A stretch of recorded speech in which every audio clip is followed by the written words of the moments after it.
Manma December 2019 रियासत मुत्तहिदा की हुकूमत ने अभी एक ऐसी हद अबूर की है जो जदीद पुरम तारीख में सिर्फ 3 बार हुई है। कौमी कर्ज पर सूद की अदायगी जो 970 अरब डॉलर है अब इस रकम से तजावुज़ कर गई है जो हम पूरे महकमा दिफा पर खर्च करते हैं। ये मालियाती गलबा है, वो नुक्ता जहां कर्ज इतना ज़्यादा हो जाता है कि आपका मरकज़ी बैंक अब महंगाई को कंट्रोल नहीं कर सकता। हुकूमत की कर्ज की अदायगी ही मईशत बन जाती है और जब मालियाती गलबा आ जाता है तो 60-40 पोर्टफोलियो मुनहदिम हो जाता है। 2022 ने हमें उसका पेश मंजर दिखाया। स्टॉक्स में 19% और बॉन्ड्स में 13% की बैक वक्त गिरावट आई। रिटायरमेंट प्लानिंग की बुनियादी हिकमत अमली को एक साल में 16.7% का नुकसान हुआ। ये एक तारीखी नमूने की दोबारा सरगर्मी थी, एक सरमाए की दोबारा तकसीम का चक्कर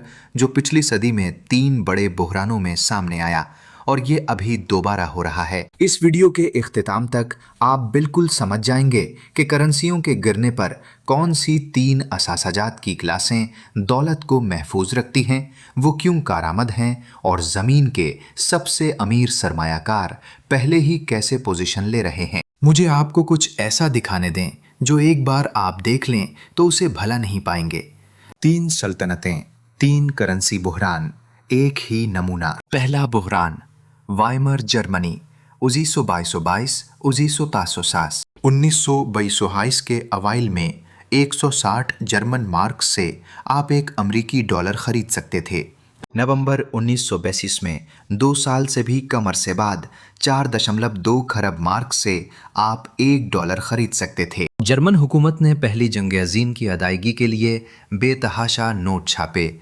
हर जाने मार्क की कदर कम नहीं हुई बल्कि कि वो बुखारात बनकर उड़ गई।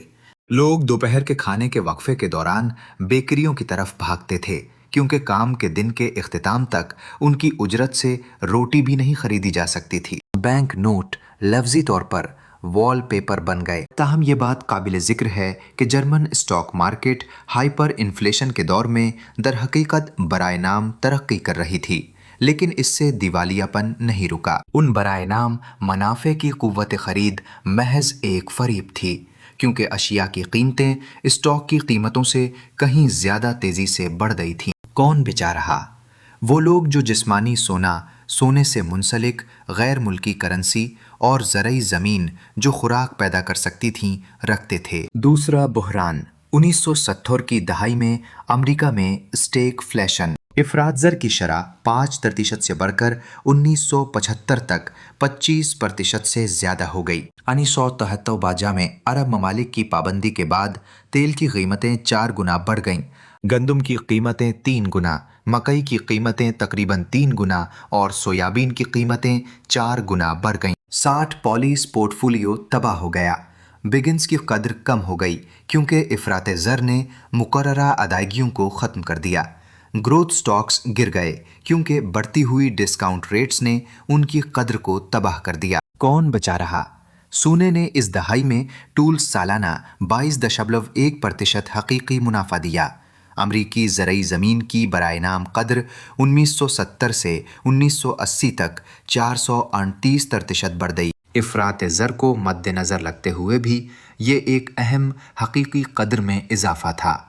तवानाई के स्टॉक्स ने सालाना औसतन 12.9% हकीकी मुनाफा हासिल किया और वैल्यू स्टॉक्स यानी वो सनती कंपनियां जिनके पास ठोस असासे और कीमत मुकर्रर करने की ताकत थी ने ग्रोथ स्टॉक्स को नुमाया तौर पर पीछे छोड़ दिया। ज़बरदस्त तरीके से बढ़ते हुए अखराजात का बोझ सारिफीन पर मुंतकिल करने की सलाहियत की बदौलत। तीसरा बुहरान अर्जेंटाइन 1999 से 2002 तक।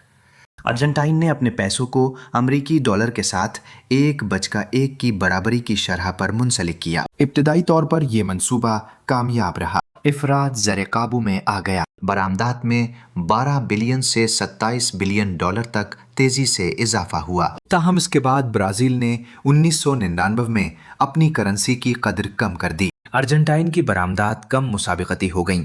मईशत जवाल पजीर होना शुरू हो गई। रियासत सरमाए की मंडियों से फंड्स हासिल करने में खुद को कासिर पाती है। दिसंबर 2001 तक बैंकों से रकूम निकलवाने की एक लहर शुरू हो चुकी थी। हुक्काम ने बाद अज़ां माहाना 1000 पैसों की रकम निकलवाने की हद मुकर्रर कर दी। उसके बाद डॉलर में मौजूद खातों को मसनूई तौर पर मुकद्दर करदा शरह मुबादला पर लाजमी तौर पर पैसों में तब्दील कर दिया गया। अर्जेंटाइन के मालियाती इदारों में मौजूद हैरान कुन 100 अरब डॉलर को मुसावी 100 अरब पैसों में तब्दील कर दिया गया, सिर्फ इसलिए कि करेंसी के गिरने के साथ उसकी 75% कुव्वत खरीद खत्म हो जाए। वो अफराद जिन्होंने अमरीकी डॉलर में बैंक खाते रखे हुए थे, उन्हें अपनी मुअस्सिर कुव्वत खरीद में 60% कमी का सामना करना पड़ा। आबादी के कौन से तबके इस मुआशी तूफान का मुकाबला करने में कामयाब रहे? बुनियादी तौर पर वो लोग जिनके पास ज़रई ज़मीन और अजनास के बड़े ज़खायर थे। पैसों की कदर में कमी ने उनके पैसों में मौजूद असासों को बैनुल-अक़वामी ख़रीदारों के लिए नुमाया तौर पर ज़्यादा सस्ता बना दिया, जिससे मजबूत तलब पैदा हुई। इसी दौरान अजनास की आलमी कीमतों में एक बड़े इजाफे ने उनकी तैयार करदा अशिया की अंदरूनी कद्र को बढ़ा दिया। अर्जेंटाइन ने बादज़ां 95 अरब डॉलर के कर्ज़ों पर डिफ़ॉल्ट कर दिया, जो उस वक्त तक का सबसे बड़ा खुद मुख्तार कर्ज का डिफ़ॉल्ट था। इसके बावजूद ज़रई पैदावार कुनंदिगान ने हैरत अंगेज़ तौर पर अपनी हकीकी दौलत का नुमाया तहफ़्फ़ुज़ हासिल किया। ये बार बार दोहराया जाने वाला नमूना बिलाशुबा तस्दीक शुदा है। 3 मुख्तलिफ बहरानों में सरमाए की दोबारा तकसीम की वही हरकियात सामने आईं जो मुसलसल 3 मखसूस असासाजात की अक़साम के हक़ में थीं, जो वाज़ेह तौर पर कुव्वत ख़रीद को महफूज रखती हैं और बढ़ाती भी हैं, दीगर असासों के बरअक्स। शनाख्तशुदा बुनियादी असासाजात की किस्म पैदावारी ज़मीन पर मुश्तमिल है, जिसमें ज़रई जायदादें और अजनास से बराह रास्त ताल्लुक़ शामिल है। काबिल ज़िक्र बात यह है कि बिल गेट्स के पास 242,000 एकड़ अमरीकी ज़रई ज़मीन की मिल्कियत है, जो 17 रियासतों में फैली हुई है। ये उन्हें मुल्क भर में ज़रई ज़मीन का सबसे बड़ा निजी मालिक बनाता है। इसकी बुनियादी वजह क्या है? ज़रई ज़मीन करेंसी की कद्र में कमी के ख़िलाफ़ एक फ़ितरी मुनज़्ज़म हैज के तौर पर काम करती है। एक कमज़ोर होता हुआ अमरीकी डॉलर अमरीकी ज़रई अजनास को बैनुल-अक़वामी मंडियों में ज़्यादा मुसाबिक़ती कीमत पर बना देता है, जिसके नतीजे में बरामदात को फ़रोग़ मिलता है और उनकी बाज़ारी कदर बढ़ जाती है। ऐसी ज़मीन से हासिल होने वाली ज़रई पैदावार बराए नाम लिहाज से कद्र में इजाफ़ा देखती है, ताहम अहम बात यह है कि उनकी कद्र गिरती हुई करेंसी के मुकाबले में भी बढ़ती है। आईनी 1972 से 2019 तक के तारीख़ी आदाद शुमार ज़ाहिर करते हैं कि ज़रई ज़मीन की सरमायाकारी से हासिल होने वाले मुनाफा इफ़रात ज़र के रुझानात के साथ मुसलसल मुस्बत ताल्लुक़ ज़ाहिर करते हैं।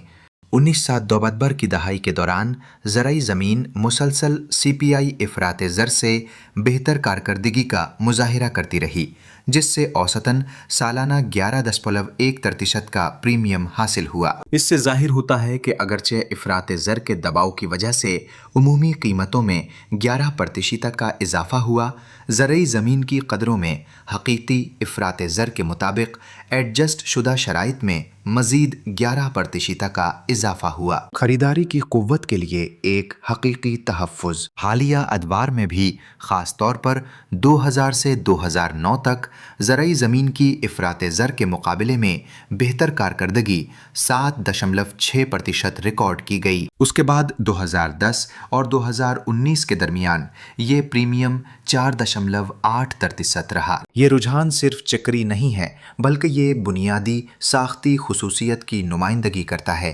1972 की दहाई में अजनास की कीमतों में इजाफा एक मुतल्लिका तारीख़ी मिसाल पेश करता है। 1990 की दहाई के अवाइल में सोवियत यूनियन की जानिब से गैर मुतवक्के बड़े पैमाने पर अनाज की ख़रीदारियों ने आलमी तलब को नुमाया तौर पर बढ़ा दिया। सिर्फ आलमी गंदम की बरामदात 1977 से 1972 बर के एक साल के अरसे में 29% बढ़ गईं। ज़राई पैदावार उस तेज़ रफ्तार तलब को पूरा करने के लिए नाकाफ़ी साबित हुई। انم سو ردب و حاضر میں پیروں کی انچووی ماہی گیری کے خاتمے نے مویشیوں کے لیے اہم اعلیٰ پروٹین والی خوراک کی فراہمی کو کم کر دیا، جس کے نتیجے میں سویابین کی قیمتوں میں دھماکہ خیز اضافہ ہوا۔ مزید برآں 1971 میں صدر نیکسن کی جانب سے سونے کی تبدیلی پذیری کے خاتمے کے بعد اس دہائی کے اختتام تک ڈالر کی قدر میں تقریباً 30% کمی واقع ہوئی۔ زرعی پیداوار کنندگان کو 3 بڑھتی ہوئی عوامل کے امتزاج سے فائدہ ہوا: بلند برائے نام قیمتیں، بہتر حقیقی قیمتیں اور سازگار کرنسی کی حرکیات، جنہوں نے برآمدات کی ترقی کو فروغ دیا۔ ایک مماثل اقتصادی طریقہ کار فی الحال نافذ العمل ہے۔ ڈالر انڈیکس 2022 میں اپنی بلندی سے پہلے ہی تقریباً 10% گر چکا ہے۔ خود مختار قرض اب $35 ٹریلین کے نشان سے تجاوز کر چکا ہے۔ زرعی زمین کو قیاس آرائی پر مبنی شرط نہیں سمجھا جانا چاہیے، بلکہ یہ ایک ریاضیاتی طور پر درست ہیج کے طور پر کام کرتی ہے۔ یہ اثاثہ کلاس نمبر 2 بناتی ہے، جس میں سونا اور دیگر غیر خود مختار مالیاتی آلات شامل ہیں۔ ویمار جرمنی، نومبر 1923۔ حکومت نے اتنے بڑے پیمانے پر کرنسی جاری کی کہ مارکس کی برائے نام فراہمی 29 ارب سے بڑھ کر حیران کن 400 کوئنٹلین تک پہنچ گئی۔ اس کے برعکس عالمی سونے کی فراہمی جسمانی کانکنی کی صلاحیتوں اور ناقابل تغیر ارضیاتی حقائق دونوں کی وجہ سے فطری طور پر محدود رہتی ہے۔ مارک کے لحاظ سے سونے کی قدر مارک کی گراوٹ کے ساتھ متناسب طور پر بڑھ گئی، اس لیے نہیں کہ سونا زیادہ کارآمد ہو گیا تھا، بلکہ اس لیے کہ حکومت گردش میں موجود کرنسی کی مقدار کو متوازن کرنے کے لیے سونا چھاپ نہیں سکتی تھی۔ سونے کی اندرونی قدر حکومتی پالیسیوں پر منحصر نہیں ہوتی۔ جب حکومتیں اپنی کرنسی کی قدر کو کمزور کرتی ہیں تو سونے کی نسبتی قوت خرید خود بخود بڑھ جاتی ہے۔ 1982 کی دہائی نے اس بات کو واضح طور پر ثابت کیا۔ سونے کی قیمت $35 فی اونس سے بڑھ کر دہائی کے آخر تک $455 فی اونس ہو گئی، جو کہ 13 گنا اضافہ تھا۔ فی الحال 2005 میں سونے کی قیمت $4000 فی اونس کی حد عبور کر چکی ہے، جو کہ اگست کے وسط سے 20% سے زیادہ کا اضافہ ہے۔ تاہم سب سے قابل ذکر اشارہ یہ ہے، مرکزی بینک خود سونا گزشتہ نصف صدی کی تیز ترین رفتار سے جمع کر رہے ہیں۔ 2022 کے دوران مرکزی بینکوں کی سونے کی خالص خریداری 2 گنا سے زیادہ ہو گئی ہے، جو کہ سالانہ 1000 ٹن کی حد سے تجاوز کر گئی ہے۔ اس اضافے کی بنیادی وجہ ایشیا، خاص طور پر چین سے ہے۔ اس کے ساتھ بھارت، جاپان اور وسیع پیمانے پر ابھرتی ہوئی منڈیاں بھی شامل ہیں۔ صرف اگست 2050 میں مرکزی بینکوں نے عالمی ذخائر میں 19 ٹن سونا شامل کیا۔ پولینڈ کے نیشنل بینک نے اگست کے آخر تک مزید 67 ٹن سونا خریدا، جو اسے سال کا سب سے بڑا سونے کا خریدار بنا دیتا ہے۔ اس اقدام کے پیچھے کیا وجہ ہے؟ یہ ذخائر کو متنوع بنانے کی حکمت عملی ہے۔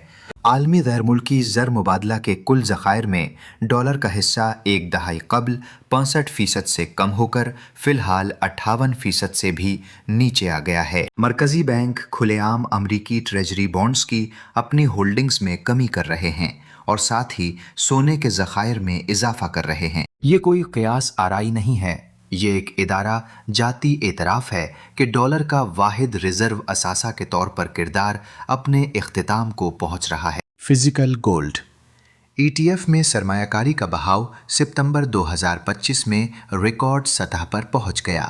عالمی گولڈ ETF نے تاریخ کی سب سے بڑی ماہانہ آمد اور سب سے مضبوط سہ ماہی ریکارڈ دی ہے، جس کی کل مالیت $26 بلین ہے۔ سونا نقد بہاؤ پیدا نہیں کرتا، یہ ڈیویڈنڈ نہیں دیتا۔ اس کی قدر ایک واحد عنصر سے ماخوذ ہے کہ یہ حکومتی ساکھ سے آزاد قوت خرید کا ایک ذخیرہ ہے۔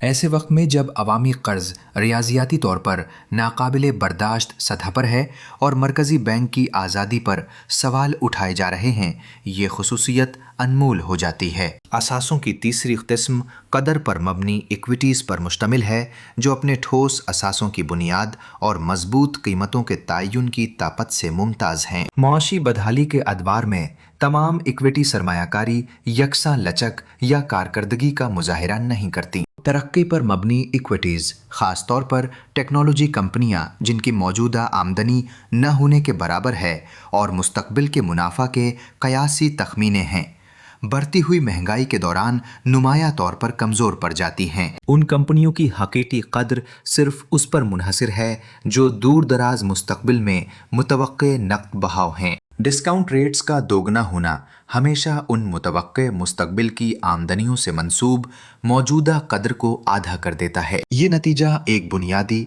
रियाजियाती नतीजा है। साल 2022 ने इस उसूल का एक वाज़ेह और गैर मुबहम मुजाहिरा पेश किया। टेक्नोलॉजी के शोबे में इक्विटीज़ में 31.5% की गिरावट देखी गई। ख़ासतौर पर मेटा प्लेटफॉर्म्स की कद्र में 64.2% की कमी वाक़ हुई। इसके बरक्स कद्र पर मबनी स्टॉक्स जो ठोस असासों, फौरी नक़द बहाव की पैदावार और मौरूसी कीमतों के तयन की ताकत से मुमताज़ हैं, मुसलसल बेहतर कारकर्दगी का मुजाहिरा करते हैं। अपने तरक्की पर मबनी हम मनसबों के बरक्स कद्र पर मबनी इदारे अपने ज़्यादातर नक़द बहाव मौजूदा वक्त में हासिल करते हैं, बजाय इसके कि वो 2030 जैसे दूर दराज मुस्तकबिल के तखमीनों पर इन्हिसार करें। महंगाई के माहौल में ये कंपनियां बुलंद डिस्काउंट रेट्स के मनफी असरात से कम मुतासिर होती हैं। अहम बात यह है कि ठोस असासों और कीमतों के तयन की ताकत रखने वाले कारोबार बढ़ी हुई लागत को सारिफीन पर मुंतकिल करने में माहिर होते हैं।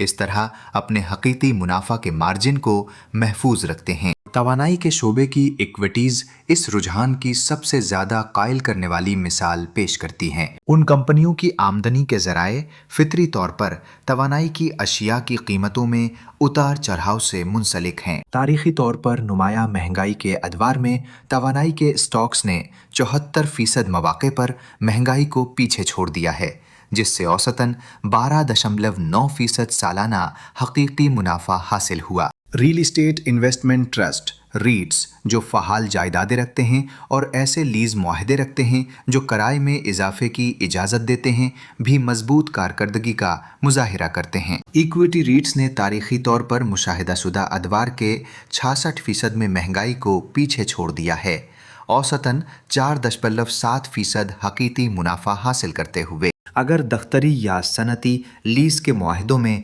महंगाई से मुंसलिक किराए की एडजस्टमेंट की शर्तें शामिल हों, तो रीट की आमदनी के ज़राए बढ़ती हुई महंगाई के साथ खुद ब खुद फैल जाते हैं। इस तरह हकीकी आमदनी को महफूज रखते हैं। 1993 से कदर पर मबनी इक्विटीज़ ने मुसलसल तरक्की पर मबनी इक्विटीज़ को पीछे छोड़ दिया है, औसतन 4.5% सालाना बेहतर कारकर्दगी का मुजाहिरा करते हुए। महंगाई के दबाव के औकात में कारकर्दगी का ये फ़र्क नुमाया तौर पर बढ़ जाता है। 1972 के तेल के बहरान के उरूज के दौरान कदर पर मबनी इक्विटीज़ ने साजगार मुनाफा फराहम किया, जो ग्रोथ के बिल्कुल बरक्स था। स्टॉक्स की गिरावट थी। मौजूदा सूरत हाल में इसी तरह की मार्केट कुव्वतें एक बार फिर जाहिर हो रही हैं, ख़ास तौर पर प्राइवेट इक्विटी लेन देन जो लिवरेज्ड बाय आउट से पैदा होने वाले भारी कर्जों के बोझ की खुसूसियत रखते हैं, बढ़ती हुई हसासियत का सामना कर रहे हैं। चूंकि शरह सूद व बाई दूर की अपनी कमतरीन सतह से दोगुनी हो चुकी है, नक़द सूद की अदायगियों और टैक्सेशन का मजमूई बोझ अब मुतअद्दिद इदारों के लिए ईबीटीडार का तकरीबन पूरा हिस्सा जज्ब कर रहा है। इदारों के लिए उसके बरक्स कद्र पर मबनी इक्विटीज़ जो अपने मामूली लेवरेज, ठोस पैदावारी असासों और अहम अशियाए ज़रूरिया के शोबों में मौरूसी कीमतों के तयन के इख्तियार से मुमताज़ हैं, हिकमत अमली के तहत क़ुव्वत ख़रीद का तहफ़्फ़ुज़ और इजाफ़ा करने के लिए तैयार हैं। क़ुव्वत ख़रीद का ये मोड़ हमें तारीख़ी मिसालों को मौजूदा सूरत हाल से जोड़ने की इजाज़त देता है। मौजूदा मंजरनामे से 2025 में रियासत हाय मुत्तहिदा का इक़्तिसादी खाका 2025 में वही खुसूसियात ज़ाहिर करता है जो हर उस अहम बहरान से पहले देखी गई थीं, जिसे हमने जांचा है। बुनियादी इशारा मालियाती गलबे की हद को उबूर कर लिया गया है। मालिये साल 2005 के दौरान कौमी कर्ज की खिदमत के लिए 970 बिलियन डॉलर सूद की अदायगियों का तखमीना है। ये आदाद शुमार 345 बिलियन डॉलर के मुकाबले में तकरीबन 3 गुना इजाफा जाहिर करते हैं जो 2012-20 में खर्च किए गए थे। कांग्रेसनल बजट ऑफिस की पेशगोई है कि ये आदाद शुमार बढ़कर 1.8 ट्रिलियन डॉलर हो जाएंगे सालाना बुनियादों पर 2035 तक। हैरान कुन ये 1.5 ट्रिलियन डॉलर जो हमारे दिफाई अखराजात का तकरीबन 2 गुना है सिर्फ मौजूदा कर्ज की अदायगी के लिए मुख्तस किए जाएंगे। ये मालियाती बालादस्ती की अक्कासी करता है। जब फेडरल रिजर्व इफरात ज़र का मुकाबला करने के लिए शरह सूद में इजाफा करता है तो कर्ज की अदायगी के अखराजात आसमान को छूने लगते हैं, हुकूमत को मजीद कर्ज लेने पर मजबूर करते हुए। इस तरह एक खुदकार मनफी रद्द-ए-अमल का चक्कर शुरू हो जाता है। हमारा दूसरा इशारा ये है, हकीकी शरह सूद मुस्बत इलाके में दाखिल हो चुकी हैं। एक तवील अरसे तक अफरात ज़र मुसलसल ज़्यादा हरा बराए नाम शरह सूद से, जिसका मतलब था कि हकीकी शरह सूद मुअस्सिर तरीक़े से मनफी थीं। ये हरकियात हुकूमत को बग़ैर किसी तकलीफ़ के कम करने में मदद देती थी, इफरात ज़र के ज़रिए अपने कर्ज के बोझ को। वो दौर अब ख़त्म हो चुका है। हकीकी शरह सूद अब मजबूती से मुस्बत हैं। कई सालों में पहली बार हुकूमत के कर्ज की अदायगी के अखराजात कम होने के बजाय बढ़ रहे हैं। वो साजगार माशी हालात जिन्होंने अवामी कर्ज को मजमूई मईशत के मुकाबले में सुस्त रफ्तारी से बढ़ने की इजाज़त दी थी, अब उलट चुके हैं। मालियाती सरप्लस की अदम मौजूदगी में एक ऐसी सूरत हाल जो अमरीका ने 2001 के बाद से हासिल नहीं की है। कर्ज का जमा होना फितरी तौर पर रियाजियाती तौर पर तेज़ी से बढ़ता है। हमारा तीसरा इशारा, मरकज़ी बैंकों की आज़ादी पर सवाल उठाए जा रहे हैं। फेडरल रिज़र्व की बैलेंस शीट में अब भी तकरीबन 4.6 ट्रिलियन डॉलर के अमरीकी ट्रेजरीज मौजूद हैं जो उसने अपने मिक़दारी नरमी के प्रोग्रामों के दौरान जमा किए थे। ये भारी पोर्टफोलियो ये ख़तरा पैदा करता है कि मालियाती पॉलिसी मालियाती इस्तेहकाम के ताबे हो सकती है, बजाय इसके कि इफ़रात ज़र पर आज़ादाना कंट्रोल बरकरार रखे। ये रुझान मालियाती बालादस्ती की इदाराजाती पहचान है। मरकज़ी बैंक अब काबिल एतमाद तरीक़े से कीमतों के इस्तेहकाम को तरजीह देने का अहद नहीं कर सकता, क्योंकि मौजूदा हुकूमती कर्ज की हरकियात एक मुआफ़िक़ रवैया इख्तियार करने पर मजबूर करती हैं। हमारा चौथा इशारा, ज़ख़ायर में तनव्वु की तेज़ी। आलमी सतह पर मरकज़ी बैंक अपने ज़ख़ायर को अमरीकी डॉलर से हटाकर दूसरी जंग अज़ीम के ख़ात्मे के बाद से बेमिसाल रफ्तार से मुतनव्वे बना रहे हैं। आलमी ज़ख़ायर में डॉलर का तनासुब सिर्फ एक दिहाई के अंदर 65% से कम होकर 58% रह गया है। चीन, रूस और तुर्की जैसे ममालिक ने मुनज़्ज़म तरीक़े से अमरीकी ट्रेजरी बॉन्ड से सरमाया निकाला है, साथ ही अपने सोने के ज़ख़ायर में इजाफ़ा किया है और अपनी कौमी करेंसियों का इस्तेमाल करते हुए बैनुल-अक़वामी तिजारत की है। ये नज़रियाती मौक़िफ़ की वजह से नहीं है, बल्कि ये तजुर्बाकार मालियाती माहिरीन की तरफ से एक हिकमत अमली के तहत सरमाए की दोबारा तक़सीम की नुमाइंदगी करता है, जो मुस्तक़बिल की इक़्तिसादी तब्दीलियों का अंदाज़ा लगाते हैं। पाँचवां इशारा, रिवायती 60-40 पोर्टफोलियो मॉडल के टूटने की तस्दीक करता है। 2012-22 में इक्विटी और बांड दोनों मार्केटों की हम आहंग गिरावट महज एक बेकायदगी नहीं थी, बल्कि उसने एक बुनियादी नज़रियाती तब्दीली का इशारा दिया। ऐसे माहौल में जहां महंगाई बुनियादी इक़्तिसादी मुहर्रिक बन जाती है और हुकूमती मालियाती दयानतदारी की जांच पड़ताल की जाती है, स्टॉक और बांड्स के दरमियान रिवायती उल्टा ताल्लुक उलट जाता है। बाहमी तहफ़्फ़ुज़ फराहम करने के बजाय दोनों असासाजात की अक़साम ने बहिए वक्त कद्र में कमी का सामना किया। साल 2022 ने 1973 के बाद सिर्फ चौथा मौका निशानजद किया जहां इक्विटी और फिक्स्ड इनकम दोनों असासों ने एक ही 12 माह की मुद्दत के अंदर बैक वक्त मनफी मुनाफा रिकॉर्ड किया। ये अब मौजूदा इक़्तिसादी हकीकत को तश्कील देता है। बुनियादी मालियाती हिसाब किताब अब काबिल अमल नहीं रहा। रवायती 60-40 پورٹ فولیو کی تقسیم مالیاتی بالادستی کی خصوصیت والے نظام کے تحت غیر مؤثر ثابت ہوتی ہے۔ نتیجتاً ہم کن پیش رفتوں کی توقع کر سکتے ہیں؟ ہم 3 الگ الگ ممکنہ منظرناموں کی شناخت کر سکتے ہیں۔ پہلا منظرنامہ مالیاتی استحکام کے عمل کو شامل کرتا ہے۔ اس نتیجے کا امکان کم سمجھا جاتا ہے۔ اس میں کانگریس کی طرف سے قابل اعتماد مالیاتی اصلاحات کا نفاذ شامل ہے، جو بڑھتی ہوئی آمدنی کے حصول کو حکومتی اخراجات میں کمی کے ساتھ مربوط کرے گا۔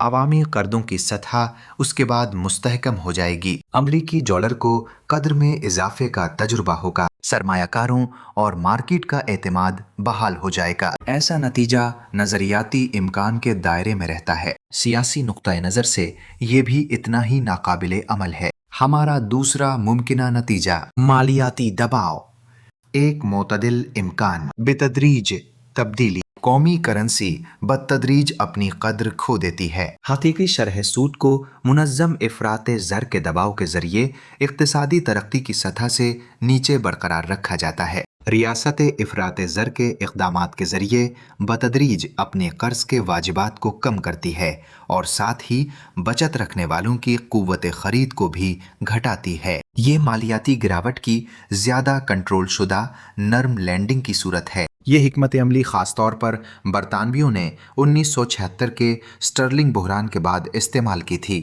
اگرچہ کٹھن ہے، یہ قابو کے دائرے میں رہتی ہے۔ اس مخصوص فریم ورک میں پہلے نمایاں کی گئی اثاثوں کی 3 اقسام اعلیٰ کارکردگی دکھاتی رہتی ہیں۔ زرعی زمین کی قدر میں اضافہ ہوتا ہے۔ کرنسی کی قدر میں کمی کے دوران سونا اپنی اندرونی قوت خرید کو برقرار رکھتا ہے۔ ٹھوس اثاثوں اور ویلیو سٹاک کی خصوصیات رکھنے والے کاروباری ادارے بڑھتی ہوئی لاگت کو اپنے گاہکوں پر منتقل کرنے کے قابل ہوتے ہیں۔ تیسرا ممکنہ نتیجہ ایک شدید سنگین بحران۔ اس واقعے کا امکان بڑھ رہا ہے۔ خود مختار قرض کے آلات پر اعتماد تیزی سے بگڑتا ہے۔ ایک محرک واقعہ، خاص طور پر ایک اہم جغرافیائی سیاسی ہلچل، ملک کی کریڈٹ ریٹنگ میں کمی، حکومتی بانڈز کی ایک ناکام نیلامی بین الاقوامی سرمایہ کاروں کو اپنے اثاثے فروخت کرنے پر مجبور کرتی ہے۔ امریکی ڈالر کی قدر میں نمایاں کمی واقع ہوتی ہے۔ افراط زر کا دباؤ شدت اختیار کر جاتا ہے۔ فیڈرل ریزرو ایک ناقابل حل مخمصے سے دوچار ہے، یا تو شرح سود میں اضافہ کرے جس سے حکومتی دیوالیہ پن کا خطرہ ہے، یا پھر نرمی اختیار کرے جس سے کرنسی کی حقیقی قدر میں مزید کمی واقع ہوگی۔ یہ رجحان وائمر ریپبلک کے تجربے اور ارجنٹائن کے بحران کی عکاسی کرتا ہے، ایک ایسا مکرر نمونہ جسے ہم نے گزشتہ 100 سالوں میں 3 بار تفصیل سے دستاویزی شکل دی ہے۔ ایسے حالات میں سرمایہ کی منتقلی ایک جنونی انخلا کی شکل اختیار کر لیتی ہے۔ روایتی سرمایہ کاری کے پورٹ فولیو کو تباہ کن نقصانات کا سامنا کرنا پڑتا ہے۔ دولت کا تحفظ صرف ٹھوس اثاثوں، متبادل مالیاتی آلات اور حقیقی قیمت کا فائدہ رکھنے والی قدر پر مبنی ایکویٹیز کے ذریعے ہی حاصل کیا جا سکتا ہے۔ یہ قابل مشاہدہ رجحان پہلے ہی ظاہر ہو رہا ہے۔ بل گیٹس کا 242,000 ایکڑ زرعی زمین کا حصول محض قیاس آرائی سے کہیں بڑھ کر ہے، بلکہ یہ دنیا کے سب سے ذہین سرمایہ کاروں میں سے ایک کی طرف سے ایک سوچی سمجھی حکمت عملی پر مبنی پوزیشننگ کی نمائندگی کرتا ہے۔ مرکزی بینکوں کا سالانہ 1,000 ٹن سونا حاصل کرنا، جو پچھلی جمع شدہ مقدار سے 2 گنا ہے، محض روایت کی پاسداری نہیں ہے، یہ گہری ادارہ جاتی تیاری کی نشاندہی کرتا ہے۔